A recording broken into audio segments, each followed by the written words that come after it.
గురుగారు, వివాహాన్ని నిర్ణయించేటప్పుడు వధూవరులకు వయోపరిమితి ఆ భేదం ఎంత ఉండాలి? ఖచ్చితంగా ఉండి తీరాలి.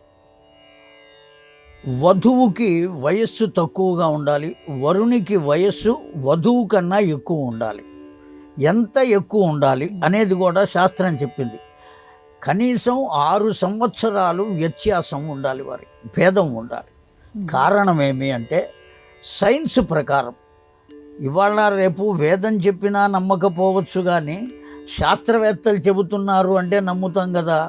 ఆ కారణం చేత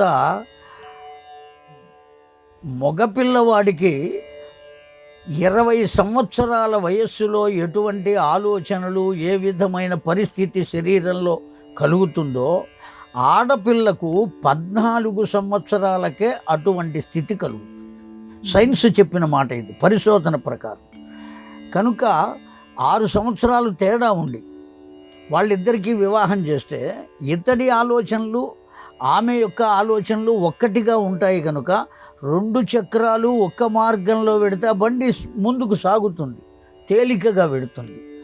అలా కాకుండా వ్యత్యాసం కనుక ఉన్నట్లయితే 3 సంవత్సరాలు చాలదా, సంవత్సరం చాలదా, ఒక్క నెల చిన్నది కదా పనికొస్తుందా, లేదు 1 సంవత్సరం పెద్దదైనా పనికొస్తుందా. ఇప్పుడు చాలామంది 10 సంవత్సరాలు పెద్ద పిల్లల్ని కూడా చేసుకుంటున్నారు. ఎందుకు చేసుకుంటున్నారో తెలియదు. అయితే దానివల్ల చాలా ప్రమాదం ఉన్నది. కారణం ఏమి అంటే ఆ పిల్లకు ఆ ఆలోచనలలో తేడా ఉండటం, అతడి ఆలోచనలలో వ్యత్యాసం ఉండటం, వాళ్ళిద్దరికీ వధూవరులిద్దరికీ కూడా. రెండో విషయం, ఆ పిల్ల గర్భవతి అయి పిల్లల్ని కంటుంది. ఆ కనటం చేత శారీరకంగా బాగా దెబ్బతింటుంది. అప్పుడు మగవాడి ఆలోచనలు మారిపోతాయి.